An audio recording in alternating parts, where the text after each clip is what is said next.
Another day, another basketball stories na naman ang pagkukwentuhan natin. At ngayon nga ay pag-uusapan natin ang balitang pagsasama ni Kevin Durant at Cade Cunningham sa Detroit Pistons at ang balitang gugulatin nga po ni Lebron, ang Golden State Warriors.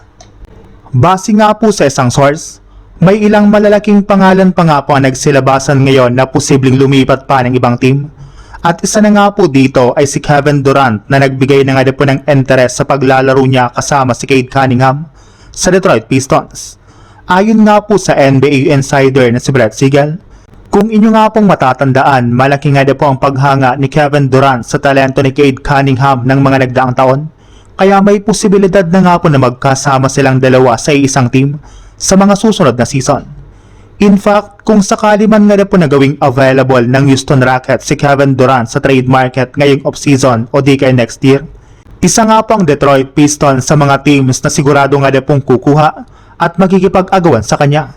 Since nga po hindi naging epektibo si Jalen Duren bilang katandem ni Cunningham sa Pistons, ay kasalukuyan na nga pong naghahanap ngayon ang kanilang team ng bagong makakatulong sa kanya in terms of scoring para makapag-compete na silang muli sa pagkuha ng kampiyonato.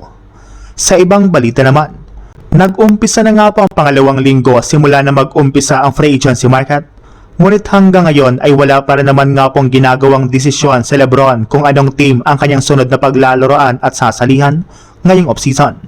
Napakadami rin naman nga po mga teams ang nagbigay na ng interest sa kanya ng mga nagdaang araw, pero ayon nga po sa ibinulgar ng isang NBA insider, mas lalong lumilinaw na rin naman nga po kung saang team siya pupunta at ito nga po ay ang Eastern Conference. Sa madaling salita, malaki nga po ang posibilidad na isa sa mga East teams ngayong offseason ang kanyang sasalihan. At kabilang sa mga pinagpipilian na nga po nito ay ang Miami Heat, Cleveland Cavaliers at Philadelphia 76ers na lahat merong legit na championship lineup para sa kanya. Pero lahat nga po ng mga ito ay pwedeng magbago depende sa mga mangyayari anumang oras. Lalo pat kakausapin na nga po na Draymond Green sa mga susunod na araw si Lebron para kumbinsin itong sumali sa Golden State Warriors.